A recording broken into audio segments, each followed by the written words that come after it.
მოგესალმებით ჩემო მაყურებლებო. ეჭვის გარეშეა რომ ყველაზე ცნობილი ანომალიური ადგილი დედამიწაზე არის ბერმუდის სამკუთხედი. 1945 წელს ბერმუდის სამკუთხედის ტერიტორიაზე 5 ჯგუფი სამხედრო თვითმფრინავი გაქრა, მაგრამ მხოლოდ ბერმუდის სამკუთხედი არ არის. ახლა კი ვისაუბრებ დედამიწის 10 ანომალიურ ადგილზე. ნომერი 1 ბერმუდის სამკუთხედი. ჩვენი დროის ერთ-ერთი ყველაზე ამოუცნობი ფენომენი. საიდუმლო ბერმუდის სამკუთხედი. ეს არის დედამიწაზე ერთ-ერთი ყველაზე გასაოცარი და საიდუმლო ადგილი ატლანტიკის ოკეანეში, რომელშიც თითქოს და ხდება საზღვაო და საჰაერო გემების მისტიური, იდუმალი გაუჩინარება. ადგილი შემოსაზღვრულია ფლორიდიდან ბერმუდის კუნძულამდე, შემდგომ პუერტო-რიკომდე და უკან ფლორიდამდე ბაჰამების გავლით. ხდება სხვადასხვა ჰიპოთეზის გამოტანა ამ გაუჩინარებათა ასახსნელად. უჩვეულო ამინდის მოვლენებთან უცხოპლანეტელების მიერ მოტაცებამდე. თუმცა, სკეპტიკები ამტკიცებენ, რომ გემის გაუჩინარება ბერმუდის სამკუთხედში არ ხდება იმაზე უფრო ხშირად, ვიდრე მსოფლიო ოკეანის სხვა რაიონებში და აიხსნება ბუნებრივი მიზეზებით. ფაქტია, რომ ბერმუდის სამკუთხედში გაუჩინარებულია 100-ზე მეტი თვითმფრინავი, წყალქვეშა თუ ისე გემი და 1000-ზე მეტი ადამიანი. თუმცა, მიუხედავად ბევრი კვლევისა, ბერმუდის სამკუთხედის მისტიურობა კვლავ ამოუცნობია და გაუჩინარებული ვერტმფრენების და ხომალდების საიდუმლო ისევ საიდუმლოდ რჩება.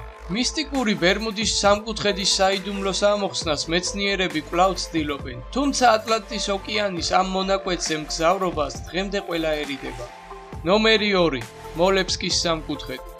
მოლევსკის სამკუთხედი მდებარეობს პერმის და სვერდლოვსკის რეგიონში. 90-იან წლებში ურალის მკვლევარი უფოლოგი მაქსიმ შიშკინი ამტკიცებს, რომ ამ ადგილზე გაუჩინარდა ტურისტების რამდენიმე ჯგუფი. 1995 წელს მეცნიერ ვალერი აკიმოვმა თავის ჯგუფის 60 მეცნიერთან ერთად გამოძიება ჩაატარა. მათ დააფიქსირეს ამოუხსნელი ატმოსფერული მოვლენა და უცნაური ნათება. ხოლო მეცნიერების საბოლოო კვლევების შედეგად ამ ყველაფერს უცხოპლანეტელებს უკავშირებენ. ნომერი 3 დიატლოვის უღელტეხილი.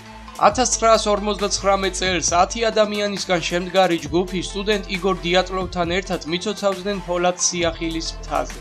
ფოლად სიახილი ითარგმნება როგორც სიკვდილის მთა. 15 თებერვალს ჯგუფი უკან უნდა დაბრუნებულიყო, მაგრამ მათი ბედი საუბედურო გამოდგა. სამაშველო ორგანიზაციამ დიატლოვის ჯგუფის ძიება წამოიწყო, მაგრამ საუბედურო დიატლოვის ჯგუფის წევრები ყველანი დასახიჩრებულნი იყვნენ. სიკვდილის მიზეზი და ზუსტი ამ მოვლენის პასუხი ჯერ კიდევ უცნობია. ნომერი 4 ჩერეპავეცკის ჭაობი. ჩერეპავეცკის ჭაობი მდებარეობს ვოლოგდას რეგიონში, სადაც დადის საშიში ლეგენდები ამ ადგილზე. 1972 წელს დაიღუპა 10 ჯარისკაცი, რომლებიც მძიმე ტექნიკით ჭაობის გადაკვეთას ცდილობდნენ. ამ ამბის შემდეგ ყოველ წელს ჩერეპავეცკის ჭაობში ამოუხსნელად ქრებიან ტურისტები და ადგილობრივი მოსახლეობა, ხოლო ხშირად კი გაურკვეველი თვითმკვლელობები ხდება. ნომერი 5 ეშმაკის ხეობა. ეშმაკის ხეობა მდებარეობს ლიადაფსკოვის ტერიტორიაზე. რევოლუციამდეც კი ეს ანომალიური ადგილი სახელგანთქმული იყო. ადგილი, სადაც ხალხი უკვალოდ ქრებოდა. 100-დან ერთი იღბლიანი, რომელიც გადარჩებოდა ამოუხსნელი მიზეზების გამო, არაფერი არ ახსოვდა. არა მარტო მეხსიერებას კარგავდა, არამედ მთელ გონებას. ყველაზე უცნაური გაუჩინარება ამ ტერიტორიაზე 1928 წელს მოხდა.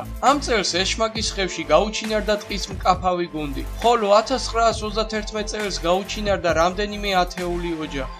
ამ ადგილს ახსნა დღესდღეობითაც ვერ მოუძებნეს. ნომერი 6 ევაიტენტის კუნძული. ევაიტენტის კუნძული მდებარეობს კენიაში, რომელიც უკავშირდება ამოუხსნელ ხალხის გაუჩინარებას. პოლიციელებს არქივში 1936 წლის ჩანაწერი აქვთ იმის შესახებ, რომ კუნძულზე შეფლის და დაისონის გუნდი გაემგზავრა. რამოდენიმე დღის შემდეგ მეცნიერებთან კავშირი გაწყდა და ისინი გაუჩინარდნენ ნაკვალევის გარეშე. ათეულობით ხალხი ქრებოდა ამ ადგილზე, მაგრამ ყვალი არავისი არ რჩებოდა. ნომერი 7 სიკვდილის ველი.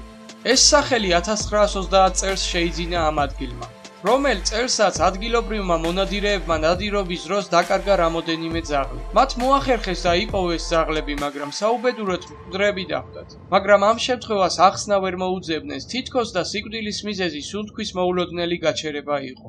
და იმ ადგილზე არა მარტო მკვდარი ძაღლი იყო, არამედ ბევრი დაღუპული ცხოველი და ფრინველი. ამ მოვლენის შემდეგ სიკვდილის ველზე ჩატარდა ბევრი ექსპედიცია, მაგრამ არც ერთი სასიხარულოდ არ დასრულდა. 80 წლის მანძილზე სიკვდილის ველზე დაიღუპა 100-ზე მეტი ადამიანი.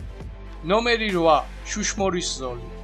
ტყეში მოსკოვის და ვლადიმერსკის შორის მდებარეობს საშიში, ნაკლებად ცნობილი შუშმორის ზოლი. ის უკავშირდება საშინელ ლეგენდებს. შუშმორის ზოლი არის უშველებელი ნახევარწრიული ქვა, რომელიც განლაგებულია ტყის მინდვრებში. ქვის გარსის სვეტები დაფარულია ხავსით. ეს ადგილი ნახსენები იყო ადგილობრივ ქრონიკებში ჯერ კიდევ მე-12 საუკუნეში. მე-19 საუკუნის ბოლოს გზების სარემონტო სამუშაო განხორციელდა კოლომენსკის ფართო გზაზე. მუშები შიშისგან გაუჩინარდნენ, რამაც გამოიწვია პირველი ოფიციალური რეგისტრაცია შუშმორის ზოლის ანომალიურ ადგილად. ნომერი 9. ეშმაკის სასაფლაო. ეშმაკის სასაფლაო მდებარეობს კრასნოიარკში. დადის ჭორები, რომ ეს ანომალია ტუნგუსის მეტეორის ჩამოვარდნის შემდეგ მოხდა. თავიდან დედამიწაზე გაჩნდა ხვრელი. მოგვიანებით კი ამ ადგილზე ცხოველები კვდებოდნენ და მიმდებარე ტერიტორია სულ სავსეა ძვლებით. ეშმაკის სასაფლაო მოინახულა ბევრმა მკვლევარმა. ეს ადგილი აღწერეს როგორც მიწისქვეშა მომწამლავი ჰაერი, რომელიც არის დაბინძურებული გაზით. ეშმაკის სასაფლაოზე ნავიგაციის მოწყობილობები და კომპასი იწყებს უცნაურად მოქმედებას. მიმართულებები ნავიგაციის ირევა და არასწორს აჩვენებს, ხოლო კომპასის ისარი იცვლის მიმართულებას. არადადასტურებული ინფორმაციით ანომალიის ზონაში დაიღუპა სულ მცირე 70 ადამიანი. ნომერი 10. ხეიჩუ, შავი ბამბუკის ხეობა. ერთ-ერთი ამოუხსნელი ანომალიური ზონა დედამიწაზე. ხეიჩუს ხეობა მდებარეობს სამხრეთ ჩინეთში. წლების განმავლობაში ამ ადგილზე დაიკარგა ბევრი ადამიანი და გაურკვეველია სად გაქრნენ. არც ერთის ცხედარი არ არის ნაპოვნი. ამ ადგილზე ხშირად ხდება ავარიები და ბევრი სიცოცხლე შეიწირა ხეიჩუ. 1950 წელს გაურკვეველი მიზეზების გამო თვითმფრინავი ჩამოვარდა ხეობაში, რომელსაც ტექნიკური პრობლემა არ აღმოაჩნდა. იმავე წელს სტატისტიკური მონაცემებით ხეობაში გაქრა 100 ადამიანი. 12 წლის შემდეგ კიდევ 100 ადამიანი გაქრა. 1966 წელს გაქრა სამხედრო კარტოგრაფების დანაყოფი, რომლებიც რუკაზე რელიეფს ასწორებდნენ, ხოლო 1976 წელს ხევში გაქრა მეტყევეების ჯგუფი. ამით კი ჩვენი ვიდეო დასასრულს მივახლოვდა. გამოიწერეთ კანალი და დაელოდეთ საინტერესო ვიდეოებს.